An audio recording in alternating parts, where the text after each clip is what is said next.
ध्रुव ने आज पूरा मन बना रखा है कि वो पड़ोस में रहने वाली रूही को अपने दिल की बात बोल कर रहेगा। कुछ ही दिन हुए हैं रूही को ध्रुव के पड़ोस में रहते। ध्रुव को पहली ही नज़र में रूही से प्यार हो गया था और ध्रुव को भी यकीन है कि रूही भी उससे प्यार करती है, क्योंकि जब ध्रुव ऑफिस के लिए निकलता है तो रूही ध्रुव को अपने फ्लैट के दरवाजे पर उसकी तरफ खड़ी मुस्कुराती हुई नज़र आती है।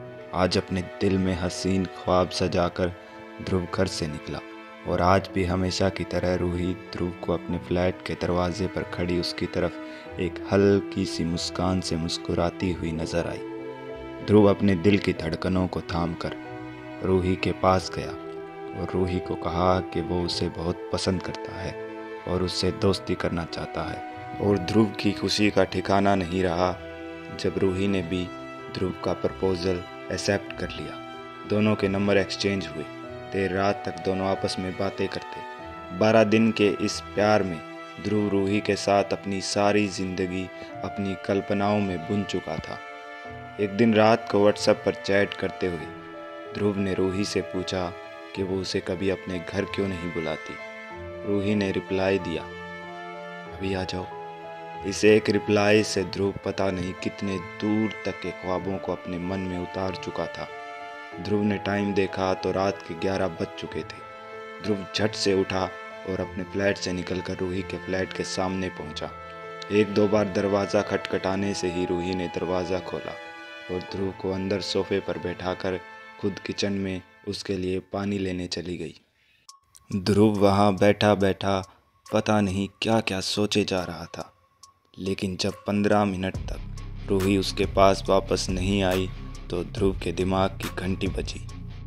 उसने रूही को पुकारा लेकिन कोई जवाब नहीं आया।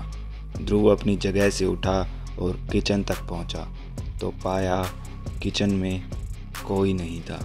किचन से वापस हॉल की तरफ पलटा तो उसको एक झटका सा लगा, क्योंकि रूही किचन में न होकर हॉल में सोफे पर बैठी बैठी स्वेटर बुन रही थी। और ध्रुव को एक और झटका लगा जब रूही ने ध्रुव को देखते हुए कहा, अरे ध्रुव, तुम कब आई? ध्रुव कुछ सोचते हुए बोला, तुम मजाक कर रही हो ना? तो इस पर रूही हंस पड़ी और बोली, हाँ हाँ बाबा, घबराओ मत। फिर ध्रुव ने एक सवाल और पूछा, तुम किचन से बाहर कब आई? तो रूही ने कहा, हाँ, जब मैं बाहर आई तब तुम्हें दिखाई नहीं दी होगी। ध्रुव ने पूछा, क्यों? रूही ने कहा, अरे ध्रुव, मैं मर चुकी हूँ ना, इसलिए अपनी मर्जी से दिख भी सकती हूँ और गायब भी हो सकती हूँ। और इतना कहकर रूही मुस्कुराती हुई अपनी जगह पर खड़ी हुई और ध्रुव की तरफ चली। ध्रुव की फटी आंखें बस रूही को अपने पास आता देख रही थी। रूही बिल्कुल ध्रुव के सामने आकर रुकी और सामने खड़ी रूही की सफ़ेद होती आंखें और सड़ता चेहरा देख ध्रुव की चीख निकली और उसकी आंख खुली और देखा ध्रुव अभी भी रूही के फ्लैट में सोफे पर ही बैठा था। रूही किचन से निकल कर आई। ध्रुव के हाथ में एक गिलास पानी का दिया और पसीने में तरबतर हो चुके ध्रुव से पूछा, क्या हुआ ध्रुव, कोई डरावना सपना दिखा क्या? ध्रुव बोला, अरे नहीं, मतलब हाँ, पता ही नहीं लगा कब आँख लगी। तो इस पर रूही ने कहा, तो तुम सो जाओ ना, आई थिंक तुम्हें नींद आ रही है, आओ मेरे बिस्तर पर सो जाओ। ध्रुव हल्का सा मुस्कुराया और रूही के साथ उसके बेडरूम तक गया और बेड पर चादर ओढ़ कर लेट गया। रूही, मैं आती हूँ कहकर वहाँ से चली गई। ध्रुव ने सोचा रूही उसके लिए तैयार होने गई है। ध्रुव ने अपना मुंह चादर से ढक रखा था तो उसे महसूस हुआ कि उसकी चादर पर कुछ रेंग रहा है। ध्रुव ने सोचा छत से छिपकली गिर गई होगी तो अंदर से ही हाथ मारकर उसे भगाने की कोशिश की, लेकिन हाथ मारने के बावजूद जब वो रेंगती चीज़ बिल्कुल ध्रुव के चेहरे के ऊपर आई तब ध्रुव को पता लगा कि वो कोई छिपकली नहीं बल्कि किसी की उंगलियां हैं। ध्रुव ने झट से अपनी चादर से चेहरा बाहर निकाला तो पाया बेडरूम में कोई नहीं था, लेकिन इस बारे में ध्रुव कुछ सोचता उससे पहले ही एक अजीब सी आवाज़ ध्रुव के कानों में पड़ी। ध्रुव बिस्तर से उठा और बेडरूम से बाहर आया तो उसे पता लगा कि वो आवाज़ बाथरूम से आ रही थी। ध्रुव बिना कुछ बोले दबे कदमों से बाथरूम तक पहुंचा और धीरे से दरवाज़ा खोला तो पाया रूही दीवार पर लगी एक तस्वीर के सामने खड़ी कुछ बोल रही थी। आज मैं खून पीऊंगी और तुम्हें भी पिलाऊंगी। वो पागल मुझसे प्यार करता है, मुझे खून के लिए मना नहीं करेगा वो।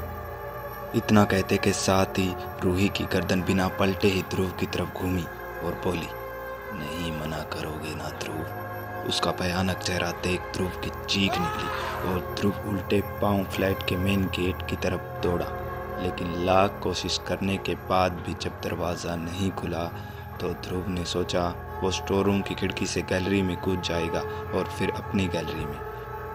यही सोचकर बिना आवाज़ किए ध्रुव स्टोर रूम तक पहुंचा और बाहर से बंद स्टोर रूम का दरवाज़ा खोला और अंदर घुसा और घुसकर जो देखा शायद उससे बुरा उसने अपनी ज़िंदगी में कभी नहीं देखा था। क्योंकि पूरे स्टोर रूम के फर्श पर किसी का कटा हाथ तो किसी का कटा पैर और किसी की उंगली पड़ी थी और पूरे स्टोर रूम की दीवारें खून से सनी पड़ी थी। ये भयावह नज़ारा देख ध्रुव की उल्टी हो गई। स्टोर रूम खुलने से पूरे घर में एक भयानक बदबू फैल गई। ध्रुव अपने नाक और मुंह को अपने हाथ से ढककर वापस मेन गेट की तरफ भागा और गेट खोलने की कोशिश करने लगा। तो ध्रुव की किस्मत कुछ तो अच्छी थी जो इस बार दरवाज़ा खुल गया। हाँफता हुआ ध्रुव वहाँ से निकला और दौड़कर अपने फ्लैट में पहुँचा। अंदर से दरवाज़ा बंद करके सोफे पर बैठकर अपनी भारी सांसों को हल्का किया और पानी पीने के लिए किचन की तरफ चला। किचन का दरवाज़ा खोला और खोलते के साथ ही देखा अंदर पहले जैसी सुंदर रूही फ्रिज से पानी की बोतल निकालकर ध्रुव से बोली, लो पानी। ध्रुव की चीख पूरे फ्लैट में गूंजी। ध्रुव दौड़ा अपने फ्लैट से बाहर और अपने तीसरे माले पर बने फ्लैट से बिना रुके सीढ़ियों से दौड़ता हुआ नीचे सीधा गार्ड रूम में पहुंचा। लेकिन गार्ड रूम में जब उसे कोई नहीं दिखा तो उसने तुरंत पुलिस को फ़ोन लगाकर सारी बात बताई और गार्ड रूम के सामने खड़ा होकर पुलिस के आने का इंतज़ार करने लगा। इंतज़ार करते करते उसकी नज़र तीसरे माले पर रूही के फ्लैट की गैलरी की ओर गई, जहाँ पर लोहे की ग्रिल्स के ऊपर रूही खड़ी थी और ध्रुव के देखते देखते ही नीचे कूद गई। और तभी ध्रुव के कंधे पर पीछे से किसी का हाथ आया। पलट कर देखा तो पीछे एक गार्ड खड़ा था। ध्रुव ने गार्ड को सारी बात बताई, लेकिन गार्ड ने ध्रुव को बताया कि उसके बाजू वाला फ्लैट तो काफ़ी समय से खाली है, वहाँ कोई लड़की नहीं रहती। पलटकर ऊपर से गिरी रूही की लाश को देखना चाहा तो कहीं भी ध्रुव को कुछ दिखाई नहीं दिया। खैर पुलिस आई। ध्रुव के बाजू वाले फ्लैट की तलाशी ली गई तो धूल मिट्टी के अलावा पूरे फ्लैट में पुलिस को कुछ नहीं मिला और न ही ध्रुव के फ़ोन में कोई फ़ोटो मिली और न ही रूही के साथ की गई उसकी चैट्स। अगले ही दिन ध्रुव ने अपना फ्लैट खाली कर दिया। अब ध्रुव के फ्लैट में साजिद रहने आया है और पहले ही दिन जब अपने काम के लिए साजिद घर से बाहर निकला तो उसे बाजू वाले फ्लैट के दरवाजे पर एक सुंदर सी लड़की उसकी तरफ खड़ी मुस्कुराती हुई नजर आई।